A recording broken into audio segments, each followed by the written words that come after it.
Durante la era peronista, la economía argentina atravesó una transformación profunda bajo el modelo basado en la intervención del Estado, la industrialización y la redistribución del ingreso. Al asumir la presidencia Juan Domingo Perón en 1946, luego de la Segunda Guerra Mundial, el país contaba con importantes reservas de oro y divisas acumuladas y un contexto económico favorable para impulsar el proyecto nacionalista. En esta primera etapa, a mediados de 1930, el gobierno aplicó una política económica expansiva orientada a la industrialización por sustitución de importaciones, que era un proyecto económico con el fin de reducir la dependencia de productos extranjeros. El Estado peronista asume un papel intervencionista central en la economía, plasmado en el primer Plan Quinquenal de 1947 a 1951, que este plan promovía la inversión en infraestructura, la expansión industrial y la mejora en las condiciones laborales. Durante estos años se llevaron a cabo importantes nacionalizaciones, como la de los ferrocarriles y el Banco Central, consolidando el control estatal sobre los sectores estratégicos. Además, se creó el Instituto Argentino de Promoción del Intercambio, IAPI, que administraba el comercio exterior, compraba los productos agrícolas a precios fijos y los vendía en el exterior utilizando las ganancias para financiar la industrialización y las políticas sociales. El aumento de los salarios, el fortalecimiento sindical y la ampliación de derechos laborales contribuyeron a una notable redistribución del ingreso y al aumento del consumo interno. Sin embargo, hacia comienzos de la década de 1950, el modelo comenzó a mostrar sus limitaciones. El aumento del gasto público, la caída de las exportaciones agropecuarias y la reducción de las reservas internacionales provocaron inflación y déficit fiscal. Cuando Perón asume su segundo gobierno en 1952, en respuesta al problema, el gobierno implementó el segundo Plan Quinquenal, de 1952 a 1955, que buscó estabilizar la economía mediante el control del gasto público, la promoción de las exportaciones y la apertura parcial a la inversión extranjera. En conjunto, la política económica peronista logró importantes avances sociales e industriales, impulsando el empleo, la infraestructura y el consumo de los sectores populares. Después de que Perón fue derrocado en 1955, Argentina entró en una etapa de mucha inestabilidad política. El peronismo quedó proscripto y el país fue alternando entre gobiernos civiles débiles y dictaduras militares. En 1956, la Revolución Libertadora aplicó un plan económico basado en las ideas de Raúl Prebisch. Ese plan incluyó una fuerte devaluación, la apertura del comercio exterior, menos intervención del Estado y cambios en el Banco Central. También redujo el gasto público y los subsidios y buscó atraer inversiones del exterior. Si bien estas medidas lograron algo de estabilidad, hicieron caer mucho los salarios. Más adelante, en 1966, el general Onganía tomó el poder con un golpe de Estado llamado Revolución Argentina, que derrocó al presidente Ilia. Ese periodo, conocido como el Ongoniato, aplicó políticas económicas más liberales que afectaron a trabajadores y estudiantes y generaron fuertes tensiones sociales. Ese mismo año, Onganía reemplaza a su primer ministro de Economía por Adalbert Bacena, quien anunció su nuevo plan económico en marzo de 1967, el Plan de Estabilización y Desarrollo. Fue un proyecto de modernización autoritaria que buscó transformar la economía argentina mediante un enfoque liberal desarrollista, la retención de las exportaciones agropecuarias y disminuyó los aranceles de las importaciones. Estas medidas beneficiaron al sector industrial y limitaban el impacto de la devaluación de los salarios. En mayo de 1969 surge el Cordobazo, una masiva insurrección obrera y estudiantil en Córdoba. La dimensión económica del Cordobazo estuvo relacionada con las políticas del Onganiato y el descontento de los trabajadores ante medidas que afectaban sus condiciones laborales. Los salarios reales habían perdido valor debido al congelamiento de sueldos y a la inflación, mientras que la apertura al capital extranjero, la reducción de subsidios y los recortes en el gasto público perjudicaban especialmente a la clase trabajadora y a la industria local. Además, la intervención y el control de los sindicatos limitaba la negociación colectiva y generaba frustraciones entre los obreros. Así, el Cordobazo fue la expresión de un malestar social provocado por políticas de ajuste, pérdidas de poder adquisitivo y restricciones laborales, que se combinó con demandas estudiantiles y sociales, transformándose en un movimiento masivo con importantes consecuencias políticas y económicas a nivel nacional.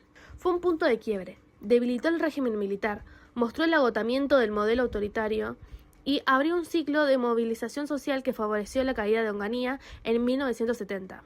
La crisis del régimen derivó en sucesivos gobiernos militares y finalmente en el retorno a la democracia con elecciones en 1973, que marcaron el regreso del peronismo al poder.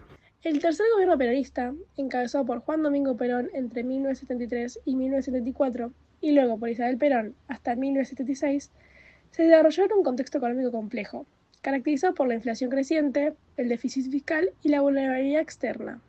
Estuvo marcada por un intento inicial de estabilización y crecimiento, seguido por un rápido deterioro que desembocó en una profunda crisis.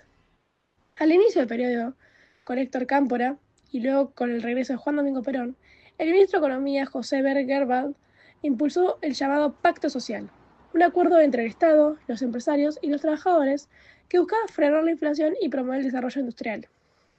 Este pacto se basó en el congelamiento de precios y salarios, acompañado de un aumento inicial de los ingresos reales y de una política orientada a fortalecer la industria nacional y el mercado interno. Durante los primeros meses, estas medidas lograron cierta estabilidad. La inflación se redujo y el consumo aumentó, lo que generó un clima de optimismo económico. A partir de 1974, tras la muerte de Perón, el gobierno de Isabel Martínez de Perón tuvo crecientes dificultades para sostener el pacto social. La pérdida de autoridad política, el aumento del conflicto social y la creciente ineficacia de los controles estatales aceleraron el desgaste del modelo. En 1975, la situación llegó a un punto crítico con la implementación del Rodrigazo, un plan de hiperajuste impulsado por el ministro Celestino Rodrigo. La fuerte devaluación, la suba abrupta de tarifas y combustibles y la liberación de precios dispararon la inflación y provocaron una caída histórica del salario real. La crisis económica se volvió incontenible y derivó en una oleada de protestas, huelgas y confrontaciones entre distintos sectores sociales. En este contexto de inflación acelerada, recesión y creciente ingobernabilidad, el deterioro económico contribuyó decisivamente al colapso del gobierno y abrió al camino al golpe militar de marzo de 1976. La economía durante el proceso de organización nacional dio un giro total.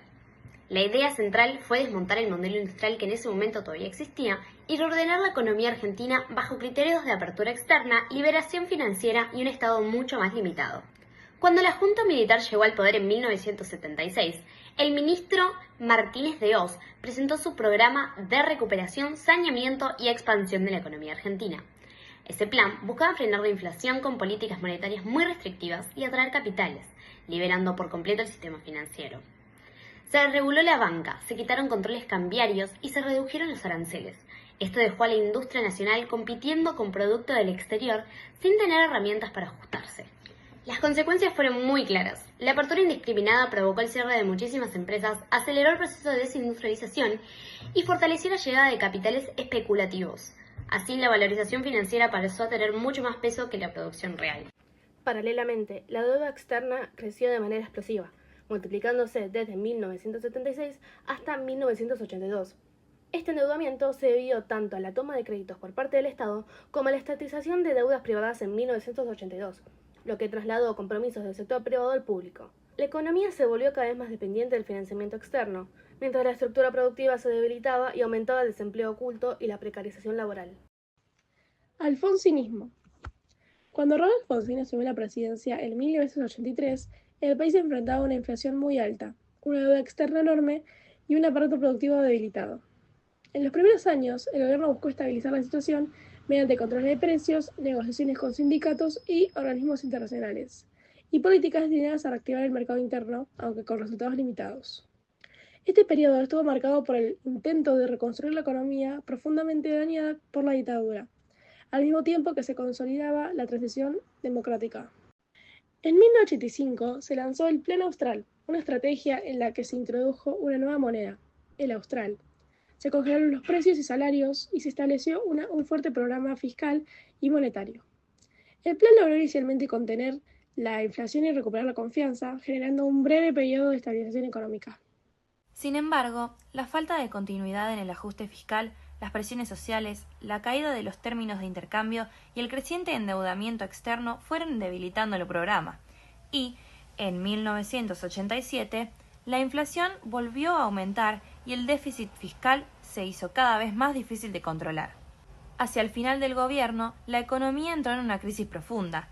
En 1988 se lanzó el Plan Primavera, un intento de estabilización destinado a contener la inflación antes de las elecciones de 1989.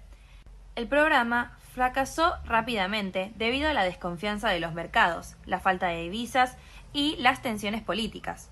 Esto desembocó en una etapa de hiperinflación durante 1989, caracterizada por aumentos de precios diarios, pérdida del poder adquisitivo y desabastecimiento. Frente al colapso económico y social, Alfonsín se vio obligado a adelantar la entrega del mando. Bueno, ahora vamos a hablar de Menem. Él asumió en 1989, en medio de una hiperinflación y una situación económica prácticamente colapsada.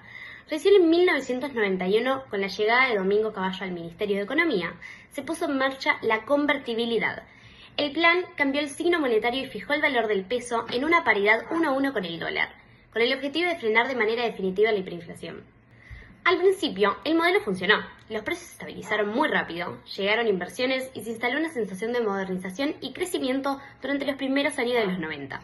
Pero esa estabilidad tuvo costos muy importantes. Las privatizaciones le dieron al Estado ingresos rápidos, pero también redujeron su capacidad. En muchos casos terminaron generando tarifas más altas y pérdida de control sobre sectores claves. Además, para sostener la convertibilidad y cubrir el déficit fiscal, el país se fue endeudando cada vez más. Ya a mediados de la década, la combinación de deuda, desempleo y vulnerabilidad externa comenzó a generar desequilibrios que se volvieron cada vez más difíciles de sostener. Hacia el final de los años 90, con la economía ya estancada y la pobreza en ascenso, el modelo empezó a mostrar signos de agotamiento. La recesión iniciada en 1998, la imposibilidad de devaluar por la convertibilidad y la dependencia del endeudamiento externo empujaron al país hacia una crisis de financiamiento. El colapso llegó en 2001, cuando la economía se encontraba paralizada. La deuda se volvió impagable, los depósitos comenzaron a fugarse y el gobierno implementó el corralito, restringiendo la extracción de dinero de los bancos, en el cual el límite era hasta 250 pesos por semana. Esto provocó protestas masivas, el estallido social de diciembre, la renuncia del presidente Fernando de la Rúa y el fin de la convertibilidad. La economía entró en un colapso generalizado, con una fuerte devaluación y una profunda crisis social y política. El modelo económico del menemismo logró detener la inflación y generar un crecimiento inicial, pero su dependencia del endeudamiento, la pérdida de competitividad productiva y el aumento de la desigualdad sentaron las bases de la crisis que estalló dramáticamente en 2001.